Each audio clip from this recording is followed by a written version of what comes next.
Dans cette capsule, nous allons voir comment calculer le taux de variation résultant d'évolutions successives. Lors d'évolutions successives, les pourcentages ne s'ajoutent ni ne se soustraient.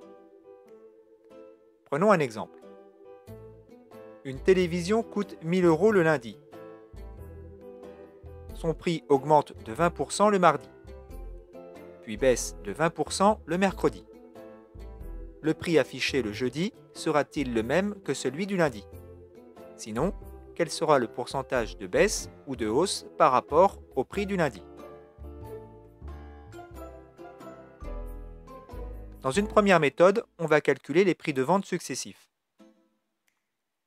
Tout d'abord, l'augmentation de 20% se traduit par une hausse de 20% de 1000 €, soit 200 €. Le téléviseur sera donc vendu 1200 €. Ensuite, le prix va baisser de 20%, mais 20% de 1200 €, soit 240 € de baisse. Le jeudi, le téléviseur sera donc en vente au prix de 1200 moins 240, soit 960 €. Le prix a donc baissé de 40 € par rapport aux 1000 € du prix de départ, ce qui représente une baisse de 4%. Voyons maintenant une autre méthode. Au lieu de calculer les prix de vente successifs, on va raisonner avec un coefficient multiplicateur. Cela va permettre d'obtenir le prix final sans passer par les étapes intermédiaires. Le principe est le suivant. Lorsqu'un article augmente de 20%, le client ne paye plus 100% du prix, mais 120% du prix. 120%, c'est 120 divisé par 100, c'est-à-dire 1,2. Le client va donc payer 1,2 fois le prix.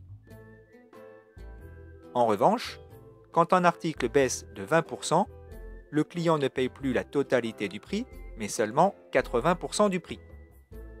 80%, c'est 80 divisé par 100. Donc le client paye 0,8 fois le prix.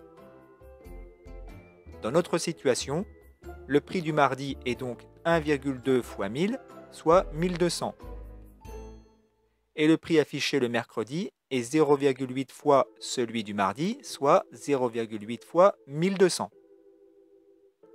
Au bilan, le prix final est de 0,8 fois 1200, mais si on remplace 1200 par 1,2 fois 1000, on se rend compte que le prix final est de 0,8 fois 1,2 fois 1000.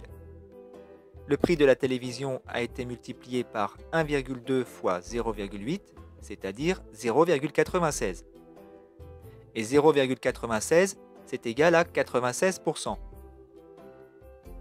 En somme, le client ne paye pas 100% du prix, mais seulement 96%.